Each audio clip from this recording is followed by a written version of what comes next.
Ma Mission TV, le miroir du monde. Il y a des décisions qui s'imposent. Si le président veut changer le Congo, il n'a qu'à dissoudre ses parlements. Qui ne risque rien n'a rien. Je lance l'appel à tout celui qui est disponible à venir à cette manifestation parce que ce gouvernement ici ne va pas mettre ce gouvernement ici. Il y a des Jacob en prison dont Tamboué Mwamba bloque nos combattants. Maintenant, on va voir encore ministre de la Justice, Kabila. Moi, je m'attendais à un gouvernement de 30 ministres peut-être. Je m'attendais à ça. Personnellement, ces gens, bateau bakendai qu'on négociait wana. Quand ils ont vu ça, il fallait pas bima la salle. Baya sa président qui laissait les secrétaires généraux passer à la faire courante jusqu'à la fin de l'année au Boma Parlement. J'appelle le peuple congolais de transcender les partis politiques, de voir la cause nationale maintenant. Le pays, le président est en danger parce que la classe politique là, bazomon a intérêt na bango. Bakomi kotinda, o babengi, basankara politique na bango, baya koloba, que fils Moukoko n'a pas étudié. Ceux qui français n'a évité au bango baloba, ceux qui batinda kotanga on a lolai, toye barati. Na évité peut-être ceux qui français et même basoso na banzungwa ba congolais. Mais bazabana.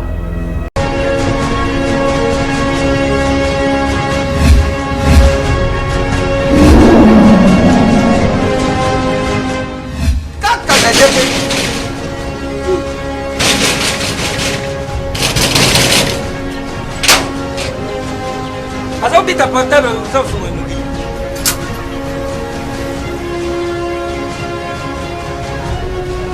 Isso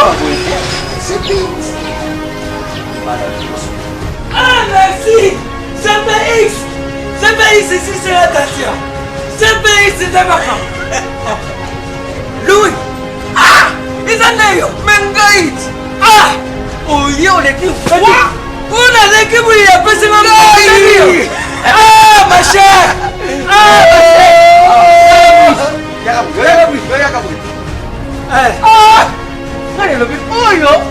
biso tomesana kanda te awa moto nyonso soki akoti abimaka desert. Mais ma chère, oyo ezali GPX 10 ans de service. 10 ans de service. Numéro 1 na makambo ya kotinda biloko outa Londres mpe Kisasa. Batate ebele bakufi bazali na sa mabele oyo soki olamusi bango bandi oyoka moko likambo na ye bizali na baagence mosusu bazala bacrosse ya bamatanga mosusu. Ntango nayokaki lisolo ya GPX mbala moko na Kisasa adresse na biso ezali moko na Lopoli 73. Ah parti place tozali facile na Londres kuna ezali kaka na esika stade ya Tottenham ezalaka ndinga esika bana na biso bazali et puis bokosana te GPX eza kaka moko boyo badongola miso busakewa buti badesordre bukei busali makambo ya bino badesordre bukomoruka bubibisa répétition ya GPX. Réputation. Phénomène de réputation. GPX numéro 1 ya fête congolais na Londres.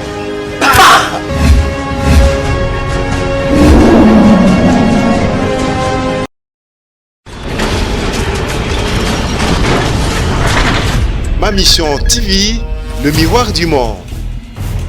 Les gouvernements, ils ont déjà signé leurs histoires là. Mais nous devons nous mettre debout, vaut mieux tard que jamais. Je lance l'appel à tous les gens que les 30, qu'ils me soutiennent, ils vont voir, je vais amener le peuple dans la rue. Pour topper ça, on mise en garde que le peuple sera souverain, sera au Babengi debout. Le peuple a abandonné là-bas, conseil des ministres. Le peuple ne va pas accepter les distractions. Vous comprenez? Quand vous voyez, il y a des choses où se passées, il y a un ministre qui sortant la femme là, Kobo a exécuté décision président. Maintenant, avec cette histoire, c'est bloquer la machine. C'est pour cela que j'appelle le peuple congolais de transcender les partis politiques, de voir la cause nationale maintenant. Le pays, le président est en danger parce que la classe politique là, nous devons maintenant nous mettre debout. Appelle au peuple congolais que le 30 c'est une marche, non de polémique, mais une marche au Togoloba. Oui à la bonne gouvernance, non à un gouvernement corrompu. Une autre question.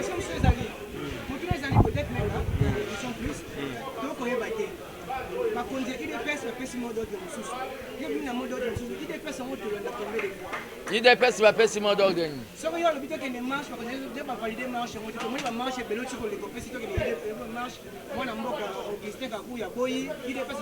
La marche du 30, c'est la marche, on a lobby, une marche citoyenne. N'a lancé en tant qu'un patriote et je serai soutenu par l'armée des bâtisseurs et d'autres, tous les mouvements, on a lancé appel tous les mouvements citoyens. Il y a l'ambassade, tous les mouvements citoyens. Oyo, Balingaka, le Congo, Liboso. Ils doivent me... Attendez-moi. J'ai dit ici, vous avez vu les drapeaux de l'IDPS ici. C'était l'armée des bâtisseurs. Ne m'amenez pas dans un terrain de polémique. Un citoyen a droit de demander, d'informer qu'il va manifester. Je lance l'appel à tout celui qui est disponible à venir à cette manifestation parce que ce gouvernement ici ne va pas mettre ce gouvernement ici. Il y a des Jacob en prison dont Tamboué Mwamba bloque nos combattants. Maintenant, on va voir encore ministre de la Justice, il y a Kabila. Personnellement, si j'étais président, on doit revoir même le salaire. On a vu Clinton, dans mandat, je crois bien que les premiers mois, salaire n'a pas quitté. Le ministre vous comprenez? C'est un gouvernement dans la situation de crise actuelle. Jamais. Moi, je m'attendais à un gouvernement de 30 ministres peut-être. Je m'attendais à ça. Personnellement, ces gens, qu'on négociait, quand ils ont vu ça, il fallait bâbima la salle. Sa président qui laissait les secrétaires généraux faire courante jusqu'à la fin de l'année au Boma Parlement. Normalement.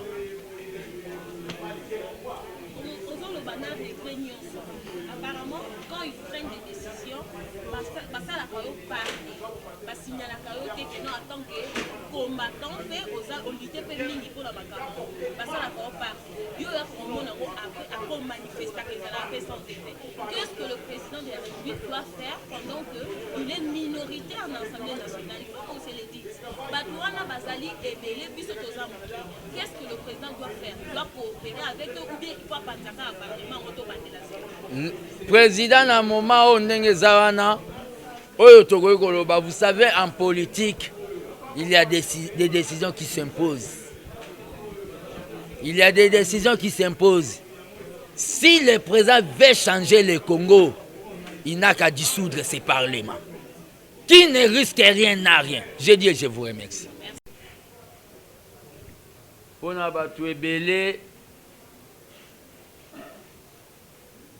comprendre pourquoi tout tenir réunion au lieu de tout ça dans la permanence, tout ça liango awa.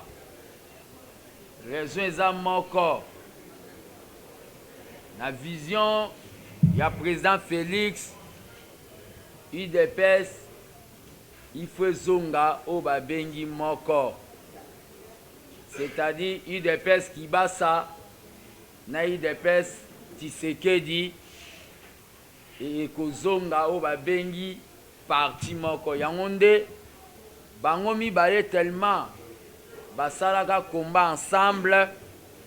Ici c'est la famille bomoni pe na ye na photo ya oyo babengi héros national Etienne Tshisekedi na héros du combat Frédéric Kibasa Maliba oyo tobandaki kobenga ye à l'époque Machine F na tie yango ensemble bobetela bango mibale maboko ata bazalaka te.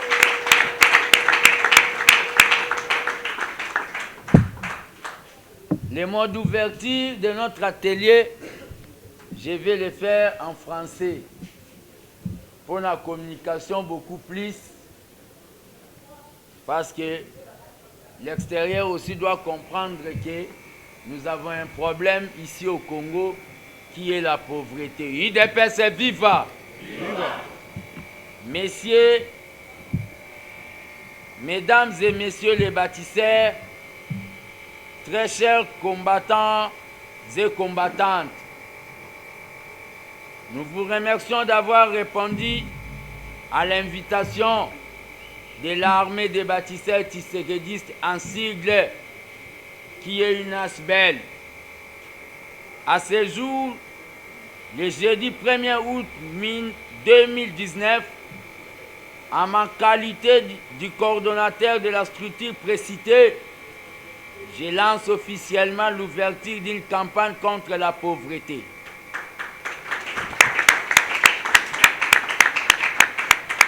L'organisation de cet atelier sur la lutte contre la pauvreté avec comme thème l'autoprise en charge citoyenne est une initiative pour matérialiser, nous d'abord de l'UDPS, le vœu du président de la République Félix Antoine Tshilombo Tshisekedi qui est d'éradiquer la pauvreté dans notre pays, la RD Congo.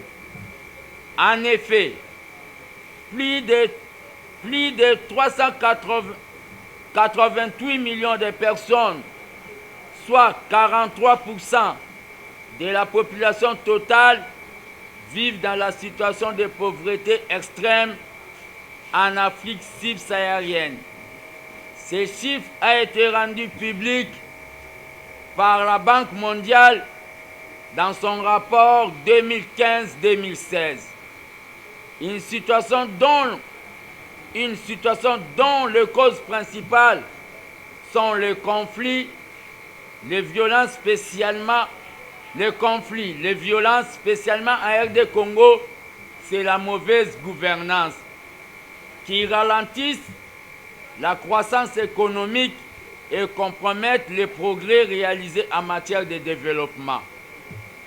L'Afrique reste le continent le plus pauvre du monde, précisément la République démocratique du Congo.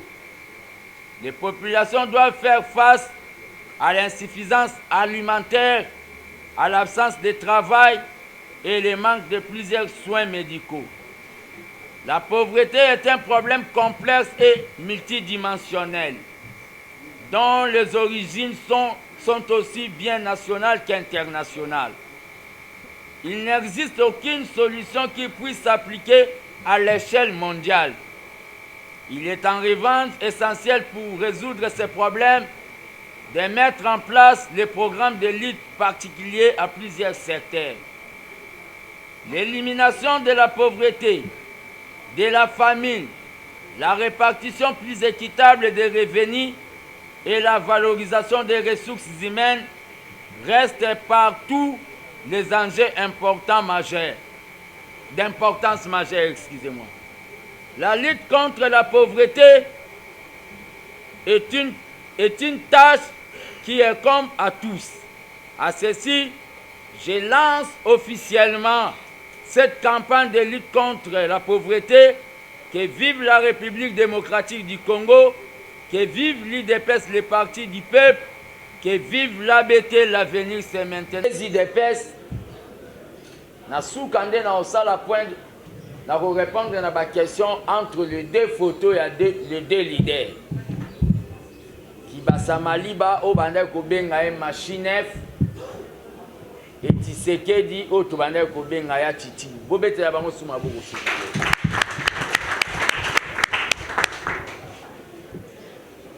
Toza lelo na honneur, mais il y a bombi pour aller au Loba prochainement. Parce que nous sommes en train de faire un travail Oh, Baloba, il y a qu'on investit dans l'homme. Nous avons entendu d'autres partis politiques. Que l'UDPS, ce n'est rien qu'un parti de masse. Or, qu'à l'UDPS, nous ne voulons pas faire ça très haut. Oh, Zénith, non, Olympia. Mais nous formons nos combattants dans le silence. Mon peuple meurt à cause de l'ignorance. C'est ce qu'un politicien disait, il faut investir dans l'homme. Là, je vois Zaïd Ngoma, que son âme repose en paix. Ce que nous sommes en train de faire, nous sommes en train d'investir dans l'homme. Tous autour de sa moutou, pas comme un moutou.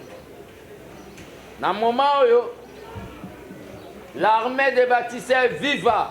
Viva! Viva! Viva! Merci. Tous honneur qui va assister biso na moko ya bakambi ya fondation qui va Samariba.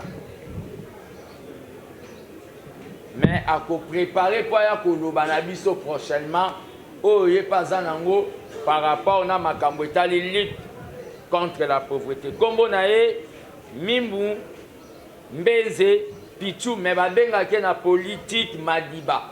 Madiba c'est-à-dire Mandela. Aza secrétaire général de la fondation Kibasa Maliba. L'air à Télémi, vous mettez les mabouko s'il vous plaît.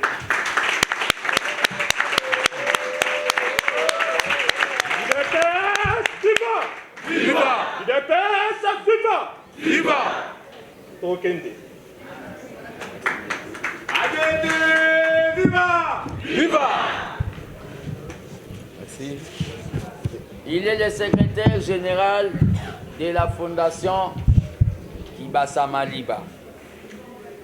Batebele ba ozelangana loba. Soki na lobby pe bazo ningana, que ça soit Otozana bango na cash. Quand tu vois les gens devenir les miraéco, c'est qu'il y a quelque chose.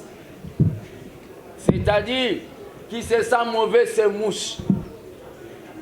Libanga babwaki na molili soroche aïe. C'est que zayo. Bakomi kotinda. O babengi ba sankara politique na bango. Baya koloba que fils Moukoko n'a pas étudié.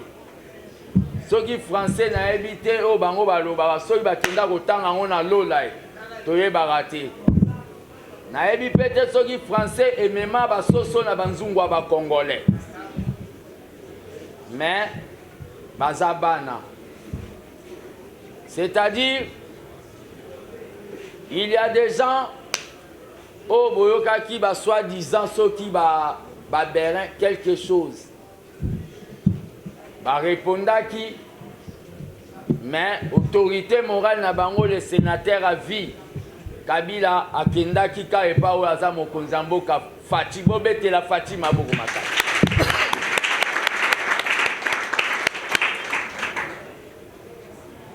Pauvreté morale les ana mboko. Pauvreté morale les ana ne pas battu à FCC ne papa Freddy Alo. Pour bango mentalité na bango ezaka yako zwambongo à l'état koko misango neti ya poche na bango. Ils ont déjà pauvreté morale. Mais lelo marambu oh bozo zela 65 ministres dans un pays en crise. Un bon citoyen doit garder silence. Je ne crois pas qu'un bon citoyen doit garder silence. Martin Luther King a loba boye. IDPS viva. Viva! Un peuple, le peuple qui garde silence dans des choses graves, c'est Kalingimbo Kanaï. On a vu dans Senko, l'herbe à toi Kabila Babanda Kolinga Kosaka Anabis opposition. Le secrétaire général Jean-Marc Kaboun abeta na mesa, abima libanda alobi, je ne vais pas signer ces histoires. Mais cette fois-ci, je ne comprends pas. Les FCC veulent avoir au babeni la part du lion. Mais babeti na mesa te pour babi. Et ça met tout un peuple mal à l'aise. Kabila voir le ministère de la justice. Est-ce que ça la justice lobby pour na aussi? Parce que le ministre Anaza Moutou ya Kabila. Le Parlement debout étant devenu le Parlement des flatteurs, surtout le président du Parlement debout, excusez-moi le terme. Au lieu de faire le Parlement debout de l'idéal, le président du Parlement debout, Bazo Pesa parlementaire debout de mauvaises informations. Un ministre de la justice de Kabila va-t-il mettre sur sa table le dossier de Chebea? Posez-vous cette question.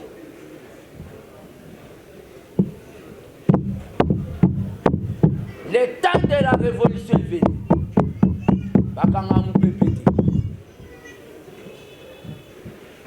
Les deux personnes que vous voyez là, ça le combat. Ils ont refusé d'autres occasions de pouvoir. Vous allez signer un contrat d'un gouvernement pareil, portefeuille à Kabila, mine, justice, défense Mindouki na Kabila. Je sais que là où même Tshisekedi est là, il est en train de pleurer même s'il est mort.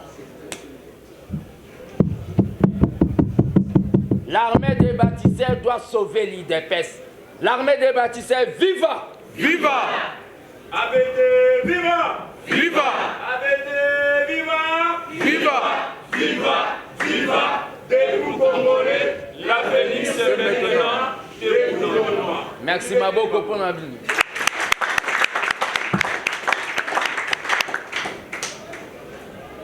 Ces gouvernements, nous allons les mettre mal à l'aise. Parce que le peuple est à Zanakatité. C'est pour cela, tant que citoyen congolais, considérant que toutes les actions Onazolingana impliquées, mes amis parlementaires debout, bazoya kopesa bango ben torse pour baksuane salamate, j'annonce que le vendredi 30 août, nous en marche. Ça marche dans tous les Congo. La fois passée, parce qu'il n'y avait pas de moyens, c'est pour cela qu'on ne va pas en guerre pour échouer. Le vendredi 30 août, nous en marche. Motif, il y a marche. Baya koko sabino lisusu. Oh, azolinga salabou. Non. Motif à marche wana, et ça pour avertir aux soi-disant ministres. Ne touchez pas à l'argent de l'État. Oh, ça pour abattre ma beaucoup aussi. Le vendredi 30 août, c'est une marche pacifique. Je vais donner à la presse les images de mon secrétaire général. Notre 37e anniversaire. Il y a eu des personnes, mon parti, oh, à l'Obaki, même ton commune à pouvoir te continuer dans la marche jusqu'à ce qu'un état de droit va se rétablir. Les images pour la rater, je vais vous donner ces images. Les 30, c'est une marche pour avertir Nabato Bazo qui n'est pas un marabout comme un ministre. Quand vous êtes allé négocier là-bas, mais sachez très bien, le peuple va faire ce qu'on appelle une surveillance citoyenne au hasard pour Abetamabo. On a vu des mouvements citoyens avec 10 personnes dans la action.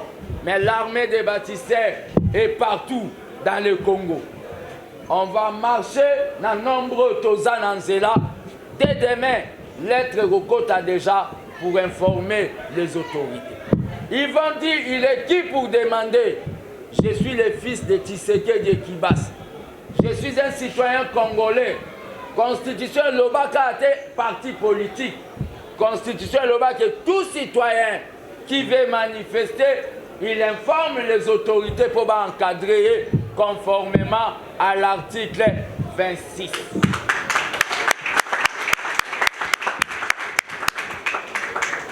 L'armée des bâtisseurs a lancé atelier Oyo. Tu as 1 franc ou 1 dollar à président. Allez demander là-bas. Mais tu sali yango na o babengi amouro toza nango que Fati ne puisse pas échouer. Batoyo maloba nangezo pesa bango mal à l'aise. Mutaku fata mona. Boko mona ka ke bako simba bango na mafuta ya mbongo ya peuple kalate kalate.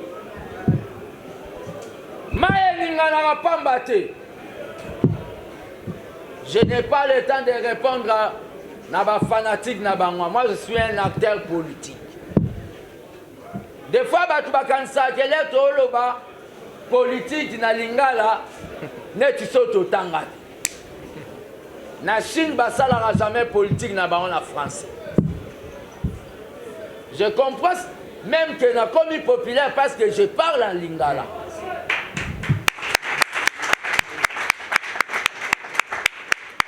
Le problème qu'il y a, c'est quoi? Je me dis même que le jour qu'un jour, si Dieu me fait grâce, comme président de la République, je commencerai à parler à Lingala et Basalinga interprète à Zana en français pour valoriser notre langue.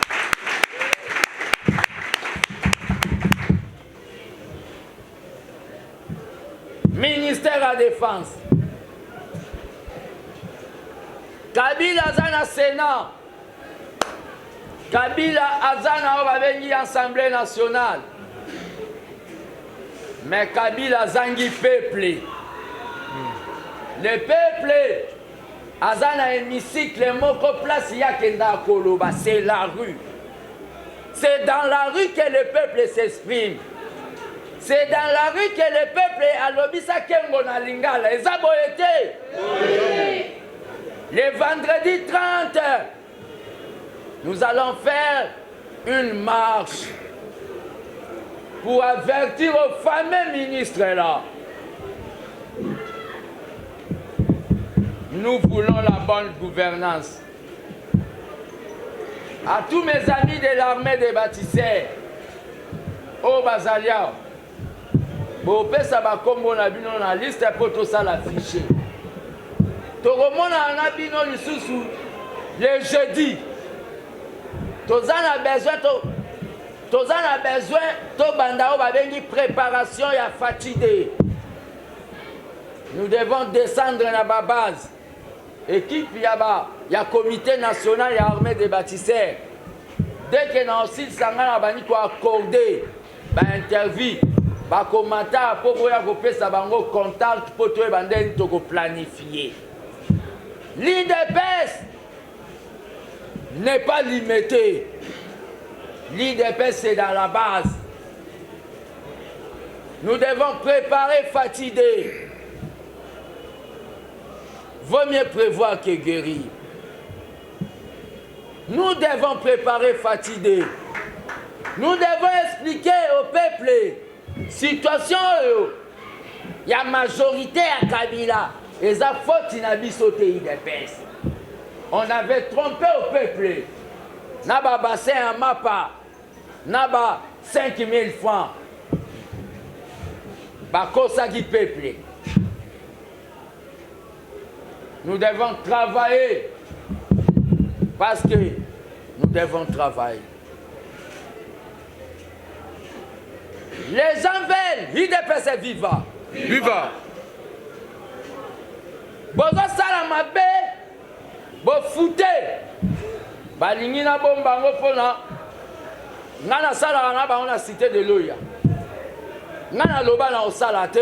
Maintenant tina na ngana loba na osalate yango. Bazo comprendre pourquoi l'information zoyelanga. Comment zoyela.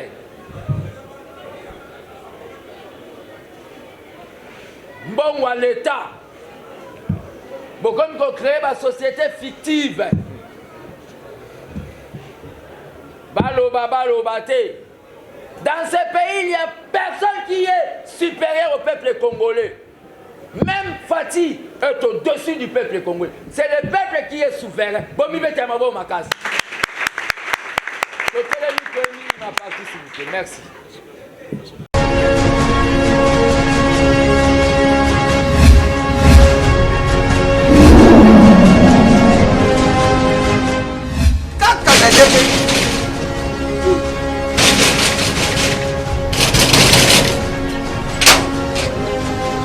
Asa ubita portable usafunga nuki.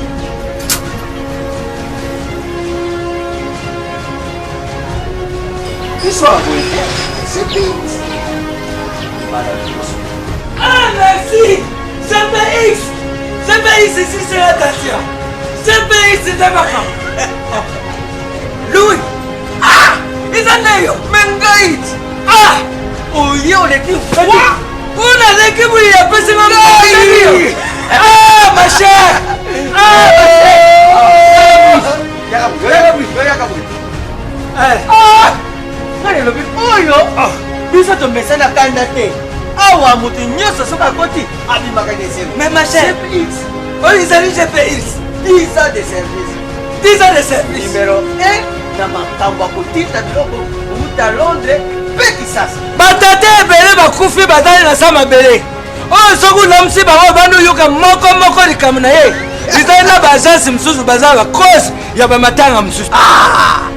Ntango nayokaki lisolo ya GPX mbala moko Na Kisasa adresse na biso ezali moko na Lopoli 73. ah parti Place tozali facile na Londres kuna ezali kaka na esika stade ya Tottenham ezalaka ndinga esika bana na biso bazali et puis bokosana te GPX eza kaka moko boyo badongola miso buzalaki awa buti badesordre bukei busali makambo ya bino badesordre bukoma oluka bubibisa répétition ya GPX. réputation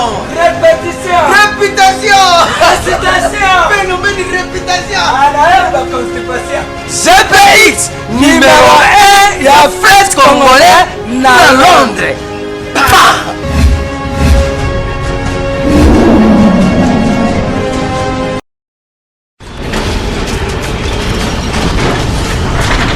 Ma mission TV, le miroir du monde.